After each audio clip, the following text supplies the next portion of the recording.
vamos a evaluar esta información con nuestro primer invitado del día de hoy. Se trata del doctor Víctor Zamora, él es exministro de Salud y está con nosotros en nuestra edición matinal. Doctor, buenos días, un gusto saludarle. Muy buenos días y gracias por atenderme en tu espacio. Doctor, ¿cree usted que la ministra debe renunciar? Vemos que el Pleno del Congreso de la República verá lo que es esta interpelación a la ministra de Salud por la epidemia del dengue. ¿Cómo ve la situación usted hasta ahora?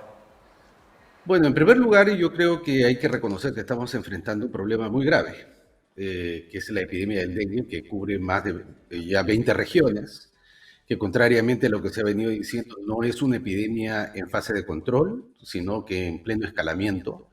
Diverso es cierto, en zonas de la selva el problema aparenta estar ya bajo control. Sin embargo, en la zona norte todavía hay algunas zonas que están calientes con el dengue, sobre todo no solamente por el aumento de contagios, sino por el colapso de los servicios de salud. Y un tercer elemento es que hay zonas que no han enfrentado este problema en el pasado, que hoy día deberíamos preocuparnos. Por ejemplo, Lima Metropolitana, que se acerca peligrosamente a los cerca de 20.000 casos de dengue, una cifra nunca antes vista en el pasado en el caso de nuestra ciudad capital. Es cierto que la mayor parte de las actividades para controlar esta enfermedad son responsabilidad de los gobiernos locales, del gobierno regional, cuyas autoridades debieron hacer mayores y mejores esfuerzos por, de principio, abastecer de agua para que no se creen los criaderos y, en segundo lugar, para controlar el mosquito. Sin embargo, es cierto también que la ministra de Salud ha venido perdiendo por unas afirmaciones incorrectas, ha venido perdiendo liderazgo. La primera de ellas, el prometer que este problema se iba a controlar en 15 días, y luego en su presentación en el Congreso, en la cual no supo responder a algunas críticas que se le hizo, sobre todo sobre la habilitación de servicios que en realidad no existían. Ahora, doctor, hay mucho de lo que se habla también en torno a lo que serían las estrategias. Se lo pregunto porque vimos, y hay que recordar el tema de las lluvias, los huaicos que provocaron precisamente esta situación. Desde el norte del país hicieron la propagación también de lo que sería el dengue. ¿Se aplicaron las estrategias correctas en el momento correcto? ¿Hubo, digamos, algo que falló en el planeamiento? ¿Cómo pudiéramos verlo desde ese punto de vista? Las estrategias que fueron implementadas de manera, digamos, no fueron suficientes, fueron descoordinadas y fueron tardías. La razón principal, yo creo que una de las razones principales fue que en el 1 de enero de este año, prácticamente todas las autoridades responsables de este problema, o sea, de controlar el problema, son nuevas.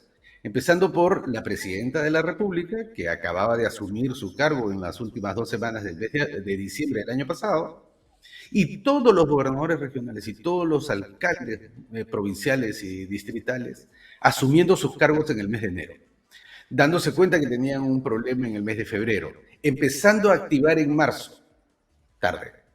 Y ya vemos los resultados para abril, mayo, junio, en donde el mosquito ya encontró, además, con el agregado que tú señalas, que es la crisis climática que tuvimos al primer trimestre del mes, el ambiente propicio para su desarrollo. Agua estancada, autoridades totalmente desarticuladas, a lo que se suma la pérdida de liderazgo de estas autoridades. Hoy día ni la presidenta, ni el Congreso, ni los gobernadores, ni los alcaldes pueden decir que tienen el liderazgo necesario para enfrentar a este vector que tú tienes en pantalla, a este zancudo. Para enfrentar este zancudo se necesita una enorme movilización social. No hay fumigación posible que pueda controlar este vector sin la participación de la gente controlando su agua, los almacenes de agua.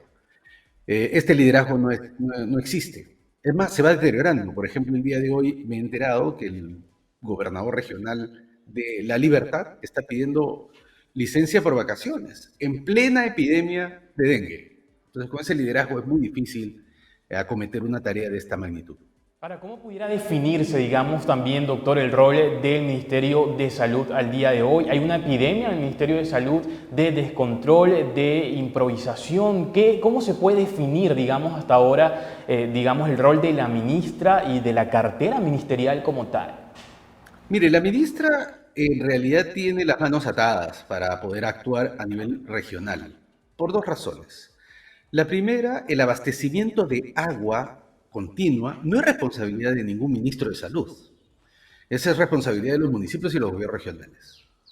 En segundo lugar, el control vectorial, fumigar, ver el control de los vectores en todos los distritos y municipios, así como los gobiernos regionales, es responsabilidad de estas autoridades, no es de la ministra. En tercer lugar, si un hospital en Piura no tiene las camas, no tiene el personal, no tiene los suficientes medicamentos para atender a sus pacientes, no es responsabilidad directa de la ministra. Ojo, porque por ley de descentralización, los servicios de salud de las regiones son responsabilidad de los gobernadores. Sin embargo, sí es responsabilidad de la ministra dos cosas. Uno, liderar el esfuerzo nacional. Y segundo, movilizar recursos extraordinarios, sean legales, sean financieros, sean logísticos, para apoyar los esfuerzos locales. La ministra ha hecho esfuerzos por aumentar los fondos, dar decretos de urgencia. Sin embargo, no ha podido ejercer plenamente su liderazgo porque ha cometido los errores que ya he señalado, ¿no? Es decir, que ya el problema está controlado, que no es tan grave como el que pensamos, o que ya está pronto, y prometer que ella, sin herramientas, lo iba a cumplir, ¿no? Doctor, interesante justamente esto que usted analiza y quisiera también preguntarle, ¿tendría que ver esto con lo que vendría siendo los cambios constantes de ministros? A diferencia de ahora, hemos visto que Dina Boluarte ha hecho muy pocos cambios en su gabinete ministerial y la ministra de Salud, Rosa Gutiérrez, aún sigue desde diciembre de 2022. ¿Sería perjudicial cambiar a una ministra cuando ya se viene trabajando precisamente en lo que sería el tratar de dar frente a la situación que por supuesto pone de manifiesto la cartera ministerial? Bueno, yo considero, contrariamente a la mayoría, que la ministra debería quedarse, porque por lo que justamente tú señalas, ¿no? El año pasado hemos tenido 5 ministros de salud. Entonces, no podemos darnos el lujo de estar cambiando ministro de salud por quítame esta paja. Aunque tengamos este problema, debemos apoyar la conducción que esta ministra está tratando de forzar, y ella debe dar señales claras y precisas de que está girando en su estilo de liderazgo, inclusive cambiando algunas de sus piezas de su equipo. Lamentablemente, cuando uno cambia, si mañana le cortaran a la ministra la cabeza, por ejemplo, en el Congreso, esto no va a significar una desaparición del zancudo, ni va a significar una mejora en la calidad del agua que están recibiendo los piuranos, ni van a aparecer camas en los hospitales que en este momento son ausentes. Eso va a ser un acto político, pero no va a resolver el problema de fondo. El problema de fondo lo tenemos al frente, ahí donde usted lo señala en sus imágenes. Es el zancudo. El control vectorial es fundamental, si no, no vamos a poder deshacernos de este problema en el corto plazo.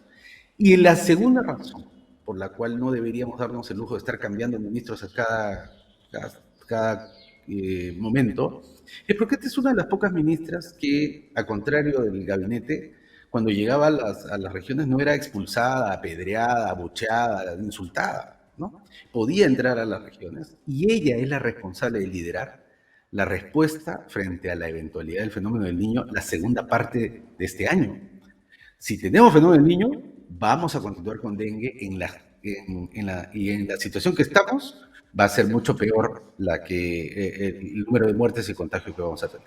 Doctor, ya para ir culminando, también quisiera preguntarle, hemos visto el día de ayer que el alto comisionado del Ministerio de Salud, el doctor Percy Minaya, respondía en torno a lo que se dio con relación a los expertos contra el dengue. Se dio por terminada las funciones del equipo de expertos de la lucha contra del dengue. Él indicaba que ahora se debe presentar un informe final al cumplir pues con las recomendaciones. Usted estuvo a cargo de este ministerio. ¿De qué se trata esto? ¿Cómo pudiera analizarse también este ya retiro de los expertos contra el dengue? Es una práctica del Ministerio de Salud convocar a expertos de distintas áreas, ¿no? Relacionadas con el tema, en este caso con el dengue. O se hace con el caso de las vacunas, se ha hecho en el caso del cáncer y en otras enfermedades. Se convoca a expertos clínicos, epidemiólogos, gestores, financistas, etcétera, para ver qué podemos hacer para mejorar la respuesta. El problema de esta comisión de expertos es que tenía entre sus integrantes dos personajes impresentables para la sociedad peruana. Por más que sean eruditos en temas de enfermedades infecciosas y tropicales, éticamente son impresentables. El doctor Gotuso y el doctor Ciro Mariña son dos personajes que a espaldas del país y de los pacientes en plena COVID se vacunaron de manera irregular. Son miembros del caso Vacuna Gate. El liderazgo no es solamente un liderazgo técnico, es un liderazgo político y también es un liderazgo ético y moral. Por lo tanto, yo creo que la ministra se equivocó al poner esos integrantes en esa comisión. Bien, doctor, muchísimas gracias por darnos, por supuesto, su análisis en torno a esta situación. Ya será, por supuesto, en otra oportunidad que estaremos abordando estos temas de la salud y, por supuesto, atentos también a lo que se genere con todo este tema del dengue. Muchas gracias a ustedes. Bien, muchísimas gracias. Ya lo escuchábamos.